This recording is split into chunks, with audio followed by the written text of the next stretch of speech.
Running back is an important strategy to nail in your fantasy football draft. So we're going to be talking about 6 guys that can simply supercharge your roster. These will be breakout players that are going way too low in the ADP rankings. You'll draft them at a discount, and man, they will provide you tons and tons of upside, tons and tons of value. We're going to help you win your league every single week this year. Smash the like and subscribe button. Let's start talking about 6 running backs that can be league winners. The first thing we got to talk about is what makes an amazing running back. It makes the Mason Dodd Flock Fantasy, his free website. He's letting us use it. Take a look. The average RB1 last year, 17.1 points per game. RB2, both those guys, if you're averaging 13.7, you're going to be in the lineup. So that's not bad either. So we're looking at guys that are going to average hopefully 15 plus points per game, somewhere in between. But really, I want most of these guys to be RB1s. Some of the guys that are being drafted in the top 6 rounds. Later rounds, if they can provide you RB2, then you're still making a ton of value. First name we got to talk about. This guy's currently has an ADP of 45. His ADP was 51 a week ago. It's rising. People are catching on thanks to me. Breece Hall, take a look. Been screaming his name all offseason long. Mr. Breece Hall. Now, don't be deceived by the Jets smokescreen. What are they doing? Well, the Jets are saying, listen, Isaiah Davis, going to have a role. Braylon Allen, going to have a role. Are you losing your mind? Look at Braylon Allen, man. In 2024, 15.1 points per game. That's obviously in between RB2, RB1. He was RB17 in points per game on the season. Now, let's just look at his past years prior to that. In 2023, he was the RB6 in points per game. In 2022, he was the RB8 in points per game. So currently, where Breece Hall is ranked, considering his worst finish ever in points per game was 17, surely he's not. Oh, he's RB20. So we're drafting Breece Hall. He's currently ranked as the 20th RB off the board. That's why it's a major discount. He's currently ranked at 45th overall in ADP, going around DJ Moore, going around Xavier Worthy, going around Rashee Rice, who's suspended, right? So Breece Hall can provide you a lot of value. How's he going to provide this value? Let's look at the last 3-year span, because that's going to be a good solid sample size, in my opinion. Now, Justin Fields comes in. That's why he's kind of been at a discount.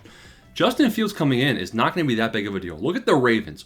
And actually having a rushing mobile quarterback actually provides some upside for the running back position, because the linebackers are going to have to, put some respect on Fields' rushing ability as well. Justin Fields, I think they're going to tell him one thing. Listen, Fields, we have a good defense. We have a good O-line. For us to win football games, just dump the ball off to Breece Hall over and over and over again on offense. Either hand the ball off or dump it off. Maybe you get Mason Taylor involved. Obviously, you're going to get Garrett Wilson involved. Besides that, Breece Hall is going to be somebody that's going to have a high involvement. You can see over the last 3 years of his career, he's averaged 32 receiving yards per game and 5 targets per game. I have I got no indication that's going to change. So Breece Hall can be somebody that I think has the upside for RB1 potential, and he's going way too low in the ADP rankings. The next guy, and we got a lot of them. We got 6 names. Chase Brown. Now, Chase Brown currently has an ADP around 36. Chase Brown in 2024, you look at it, 16 points per game, RB14 finish, not too shabby. But really, Zach Moss was in play in the first half of the season. Let's filter this bad boy down to what he did in 2024 in the second half of the year. Weeks 9 to 18. RB4 in points per game. 21 points per game on average. Everything is green except for his touchdown rate, which is actually a good thing because that means his touchdown rate could go up. 37 receiving yards per game and 6 targets per game. 79 rushing yards per game. His snap percent was 86%. Now they bring in Taj Brooks. Could Taj Brooks potentially get some receiving usage on third down? Maybe. Zach Moss is starting training camp on the PUP when I'm recording this. I still don't think, even if Zach Moss is healthy, Chase Brown is still going to be playing at least 70% of the snaps. And I think that Chase Brown, he's shown that he has the upside. The Bengals offense is so bad. Chase Brown would be the receiving back anyway in that situation. He's also going to get the goal line carries. So Chase Brown just looks poised for another solid year. And this guy could be somebody that we're looking back on. Why wasn't he drafted in round 2? Where he's currently ranked, at an ADP in the low 30s, you could get him in round 3. It's a very, very good pick. End of round 3, beginning of round 4. This is just value that you can't pass up on. The next name is somebody further back. So we had a couple guys that I think have RB1 upside. Now we're starting to look at guys that have RB2 upside, but they're way lower in the rankings. It's Mr. Brian Robinson Jr. The Commanders' offense projects out to have one of the highest points scored. One of the highest scoring offenses this year projected. And Brian Robinson Jr. has an ADP of 88. By my calculations, Austin Eckler is not going to be the starting running back on this high-scoring projected team. The whole offense is going to have to be, or the rushing game is going to go through Brian Robinson Jr. Brian Robinson Jr. is going to be involved in the red zone. B-Rob is also going to have to be involved heavily in the rushing game. He's going to have to be involved in the receiving game. Now, 2024 was a down year. It wasn't good. Now, look at 2023. You'll look at, oh, it's pretty similar. Maybe it's a little bit better. It was 13 points per game instead of 11. So, sure, 2024 was a bad year. Brian Robinson also dealt with some health issues, some injury issues. Looking at Brian Robinson the first 2 seasons of his career, you can see he was somebody that was pretty solid. Now, his rookie year actually was worse than his second season. So, he kind of came in rookie year mid. Second year, 13 points per game. That's borderline RB2. And then he took a step back and disappointed in his most recent season. The Commanders have a tough schedule. Now, I don't know what to think about that. You know, it makes me think maybe they're not going to be able to run the ball as well. Maybe they're going to have to pass the ball a bit more. Now, maybe that means Eckler gets more involved. Or you have the standstills, and Austin Eckler is a nobody. Eckler is washed, Eckler is old, and maybe Brian Robinson Jr. can actually have a bit more involvement in the receiving game this season. His most 2 recent seasons, he's had about 18 receiving yards per game and 2.3 targets, so the indicating sign is that Brian Robinson is mostly going to be used as a rusher. But if we see a higher touchdown rate, Brian Robinson Jr. can go up. And really, what I'm expecting is that we can't see a very much worse efficiency than what he posted in 2024. 1.7 targets per game. I mean, I can't see that going down.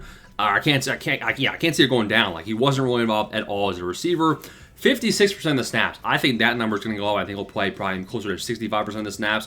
Not very much rushing attempts per game. Yards per carry, he was pretty inefficient at 3.97. I think maybe if we see that go up to like 4.4, because we know B-Rob has some talent. And one important fact, I believe, let's take a look. I got a big video coming soon. Yeah, I think it might just be a contract year for Brian Robinson Jr., unless I'm making that up. But let's put it this way. B-Rob has a lot to prove this season, a lot on the line for him. So I like him a lot as somebody to provide upside. Travis Etienne Jr. Travis Etienne Jr. has an ADP of after 100. So this guy, I mean, you're not investing much at all. In 2024, he was terrible in everything. New coaching staff. The coaching staff, they're investing in Tudin. They're not really investing in Etienne or Bigsby. They have no loyalty. But if we look at what Etienne did in 2023 prior to this massive fall off, he was actually posting almost RB1 numbers. RB7 in points per game. He played 74% of the snaps. He wasn't too efficient, 3.6 yards per carry. Where was he involved? I mean, he had 4 targets per game. He had 28 receiving yards per game. And he had a good touchdown rate, which is kind of what helped boost him up to that 16 point per game metric. Looking at a larger sample size too, like if we bring in 2022, you can see that Travis Etienne still was a pretty solid finisher over those 2 seasons, averaging 14.3 points per game. So I think Etienne, like, he's not too old of a player. He's not like, oh, his career's over. He's had 1 bad season, he's dust.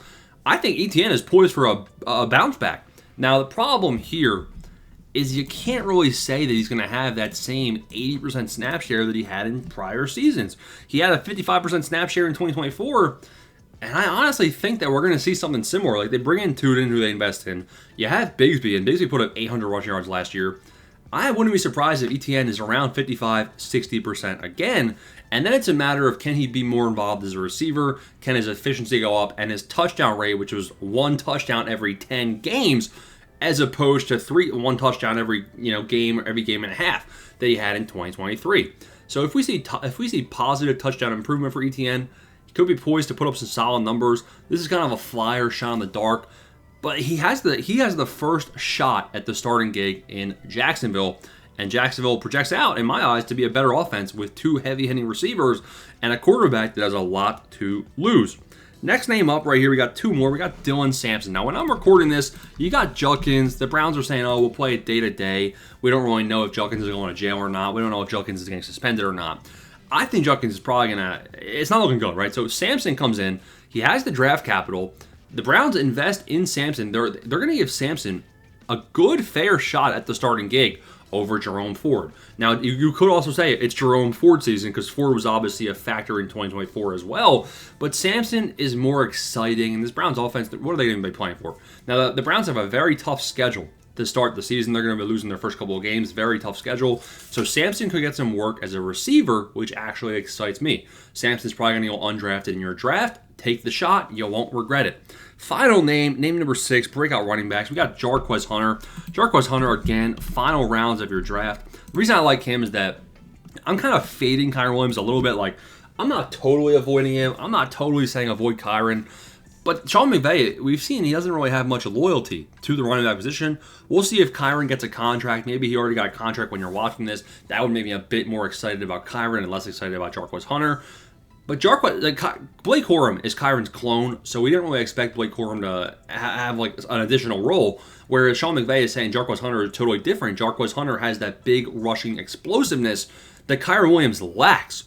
So it's kind of like 1A, 1B, where Kyren Williams can be, he can be his own type of player, shifty, kind of a bit slower, more receiving upside. Whereas Jarquez Hunter, he's going to be the guy that can stretch the field using his legs on a breakaway run.